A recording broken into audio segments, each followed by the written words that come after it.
I used to make Enscape content regularly and suddenly I stopped because honestly I wasn't sure where Enscape was heading or where it fit into my visualization workflow. And I know many of you felt the same way because you guys messaged me about it. But recently Enscape came out with a huge update and I didn't want to make a video right away. Instead, I spent some time testing it, iterating, rendering, and modeling, and I think I finally understood why Enscape is changing. I found features that I'd only seen in high-end visualization programs, and they made my Enscape renders look surprisingly better. But the thing that surprised me the most is that Enscape doesn't feel like it's trying to be just one rendering plugin anymore. It feels like Chaos is trying to build a complete visualization workflow around it. That's why the real question for me was, is Enscape still just a fast rendering tool we already knew, or is it becoming something bigger? So in this video, I'll show you how Enscape restructured the workflow, how it allows you to have more realistic renders, and in the end, I'll give you my opinion on whether it's something that you should look into or not. So this new update presents Enscape as part of an ecosystem, not only as a sole built-in plugin. Basically now, Enscape together with Veras and Envision, which I'll talk more about in a few minutes, form part of this visualization triad that Chaos designed to suit all of the needs that Enscape alone could not fully cover, mostly because the base modeling program, which in this case is SketchUp, would not support such a program. And the easiest way to understand it is like this.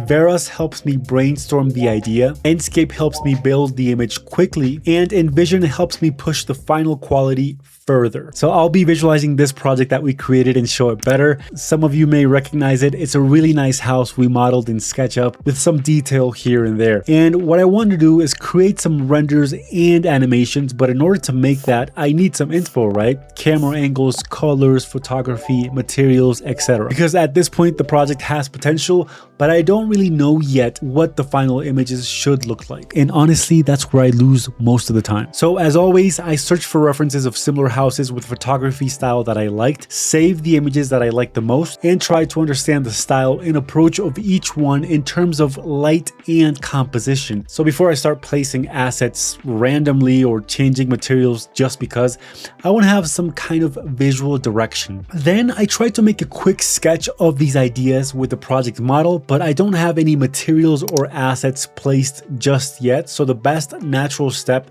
is to open Veras and brainstorm some ideas. Now, I don't know if you guys remember, but a while back I did a video on Veras, and in terms of quality, it still wasn't quite there yet for professional projects. But now things have changed and Veras uses the latest version of Nano Banana, meaning the results are not perfect, but way better. And it can also edit images, input reference images, and even create videos. And at this point with Veras open, I'll adjust the point of view, select one of these presets, which are good for what I need, to be honest. And I'll select this, for example, this Enhance in Forest preset, and click on Render. And after a few seconds, we have this image. Now from here, the goal is not for Veras to do everything for us, but rather give us ideas and act as our design assistant. And here I'm trying to look for a good point of view that I can render my project from, and some good asset placement and material ideas. Now what I found works really well for this brainstorm is to select this preset, go to edit, and adjust the prompt to any details that are specific to my site, like for example, the materials, the context, or even information about the region it's in, of course. Then I can modify them and test out which one performs better. Then I just hit render again. Now again, I don't want to spend too much time here because my end goal is not to have the perfect prompt,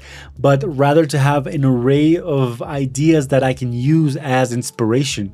So as you can see, some of the results are really good, and there are ideas that I would definitely probably like to emphasize some more on. And obviously, not every result is usable.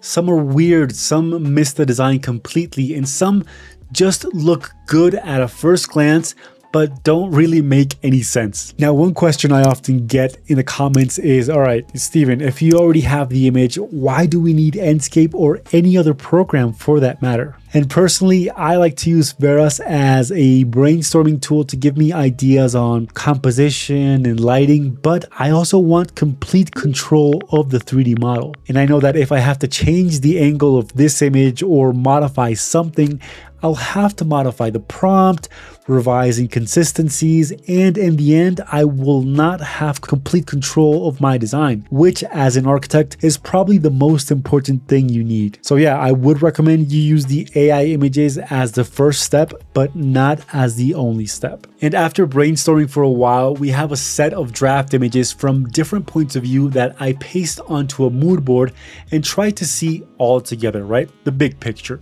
just to get a sense of which one seems like the strongest composition, the better camera angle, or which one definitely doesn't work. Now you can see in my mood board that I don't only have AI images, but also I have photographs from other projects, sketches, and quick Enscape renders. So this initial ideation part is not completely reliant on AI, but rather we use it as one more tool in our tool set. And as soon as I have a rough idea and sketch of the 2 or 3 scenes that I want to build on top of, I go back to Enscape to start the design development of these images. Now at this stage inside of Enscape, I'm going to save the scenes that I think are going to work from this project based on what I saw back in Veras. And probably the biggest part of all of this is adding the vegetation and the materials. But with this new version of Enscape, this process is becoming much faster and easier in general. And this is because we have, apart from the ones that already exist, 2 new tools that speed up our workflow. So from here for the vegetation, I'm going to use the asset brush placement tool. So for this, I just have to select the vegetation I'll be adding, for example, these tall grasses right here in all of its variations, of course. Maybe adjust the parameters a bit, the density, and start painting it in my 3D model.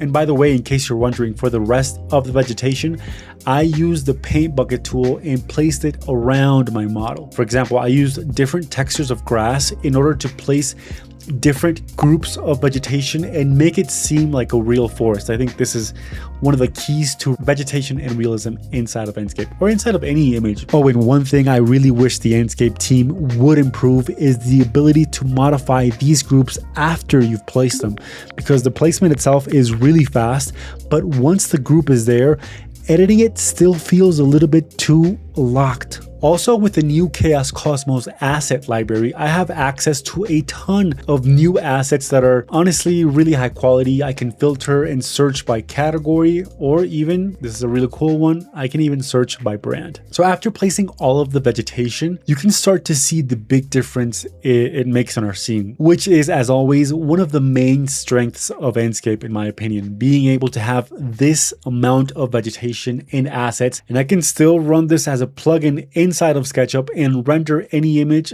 really fast. So also the navigation is really fast. Even with all of these assets, the only thing that I do recommend, placing vegetation, furniture in the 3D model into their own separate layers so you can navigate through your scene much easier. But the vegetation alone is not enough, because if the materials still feel flat, the render will still feel fake. So let's continue with material placement. So this is all pretty straightforward, and the biggest tip I would recommend is to first use high quality textures. This is how the scene looks like with the default textures, and this is how it looks like with high quality ones. Second, you can use the AI material generator inside of Enscape to create new materials and customize them as much as you like. It's a feature that honestly I haven't tried as much yet, just because I really enjoy using the high quality textures from other sites. After that, I'll go back into the Chaos Cosmos library to search for some assets of the interior of the house. And here I can also search by brand and make sure they all look part of the same family. And the key when adding assets is being as detailed and imperfect as possible. So adding things like outlets and light switches really does make that difference and adds more realism to your render. Also remember, using lights in your interior scenes really improves the quality of the image and serves as a point of reference for the viewer. So for example, for this scene, I'll add a light that matches with this hanging paper lamp, and in the light management tool inside of Enscape, I can go back to my light and change the color temperature. So here I'll change it to a warm light just so it can have a nice contrast with the outside. Now, if you saw my how to achieve realistic lighting in Enscape video, you know that one of the keys for realistic lighting is to have a good HDRI to adjust your settings correctly. I'll leave that video linked down below in case you want to watch it, but just know that after placing a high quality HDRI, reducing the intensity of the sun, and adjusting the exposure correctly, I can render my images. As always, one of the advantages of Enscape over any other program is speed. I can render all of these images in less than 30 minutes, and after doing some color adjustments in Photoshop, I have some ready to present images that work really well and look really good too. So if I stop the video here, I'd already say that Enscape makes a lot of sense for fast visualization. You can build the scene, test views, and render your images really quickly and keep on moving with the project. But what if we wanted to take it a step further? What if we wanted more quality and more customization to our images? Well, for this, now we have Envision. It's like Enscape on steroids, and with a focus on final presentation, high quality images, and animations. The good thing about it is that with just one click, Envision keeps all of the work that we did in Enscape, like the scene building, the color correction, and the asset placement, exactly the same. We don't have to rebuild anything at all. And this interface has two modes of visualization, easy and advanced, just in case you don't want to overwhelm yourself, or in case, like me, you want to get into the nitty-gritty of each little detail and you want more customization. And I do think that it can feel like a lot at first, especially if you're coming from the simplicity of Enscape, but once you understand that this is more for final output, the interface starts to make much more sense. And here we have a ton of features that would need their own complete video. Let me know in the comments if you want that video, but the ones I think you'll find the most interesting are these three: material customization, color correction, and animation. So let's go one by one. If we go to the material selector and choose a material, we can see options like rounded corners, a coat or varnish effect, which is really cool, or even strands. Then if we go into the bump map editor, we also have the option to adjust the UV placement as well as make the texture seamless, randomize the texture so we don't repeat it. I don't know about you, but these are the kind of features that we had been waiting for from Enscape for years. And although they're not directly inside of Enscape, we can start to customize and have a more advanced personalization workflow for our project. On top of that, we also have access to the whole material library of the Chaos Cosmos library, which, as you can imagine, is really good. But it also makes me wonder, if we have access to the Chaos Cosmos asset library in Enscape, why don't we have access to the material library? It would be really cool if we had it inside of Enscape, and the link between the materials would make much more sense. Okay, now this is the part that I would really pay attention to because it's one of the fastest ways your image will stop looking like a raw render. Now, one of the features that excited me the most and is definitely making me want to use Envision much more is the color correction features. If we go to our camera settings and click on color correction, you can see that Envision translates the same color settings that Enscape had on our project directly onto Envision, which is, good for continuity and workflow reasons to make your images look exactly the same. But if you want more advanced color correction, all you have to do is change the Enscape tone mapping to either simple or filmic. And for those of you that were Veras users, you just know how huge this difference is. It's like if you were taking photos with a semi-professional camera and then you switched cameras, now you have a full professional camera. The colors and range of options that you have here are so wide and so deep as well that your renders look just so much better by switching to them. And if that wasn't enough, you can also add your custom LUTs, which gives you a lot of mood and personality to your images. Plus, we have a more detailed bloom feature and a hue and saturation feature. And in the future, it would be really cool if we saw additional features like, for example, a color mixer or an option to sharpen your images. Now, the good thing is that just with the color correction tools, the renders change a lot from looking like this in Enscape to now looking like this in Envision. You can immediately feel the jump. It looks really good. If you would like an in-depth tutorial on how to use this step by step, comment down below. And this is where for me Envision starts to make sense, because it's not just another render button. It's more like saying, okay, I already built the project fast in Enscape. Now let's take the best scenes and make them feel much more finished, much more polished, much more high-end. And that distinction is important, because I wouldn't use Envision for every draft or every quick test. I'd use it for the scenes that probably already work and deserve more time, you know, the final images. Finally, the animation feature. So as you know, you can animate your project in Enscape, but the camera tools and overall animations features are still pretty basic. And that's why animating in Envision feels like the next big step. So you just open the animation timeline and drag your scenes into place. I can go to each keyframe and adjust the focal length, the exposure, the aperture, the focus distance, and even the vertical tilt. Then when I have all of my scenes ready, I can go to render setup, select the sequence I want to render, and make sure I have a high quality resolution size as well as a high number of samples to get the best quality renders. And now we just click on render. Now the thing is, render times with Envision are considerably longer than Enscape, but of course there is a catch. While in 30 minutes I can render more than 10 Enscape images, in Envision I can probably render only 3 or even less. But as you can see side by side, Envision delivers considerably better quality than Enscape. Now rendering this animation took a lot of hours and consumed a ton of GPU and a ton of RAM, which made me wonder if waiting all of this time was worth it. But as soon as I saw the final results, it became clear why Envision was taking so long.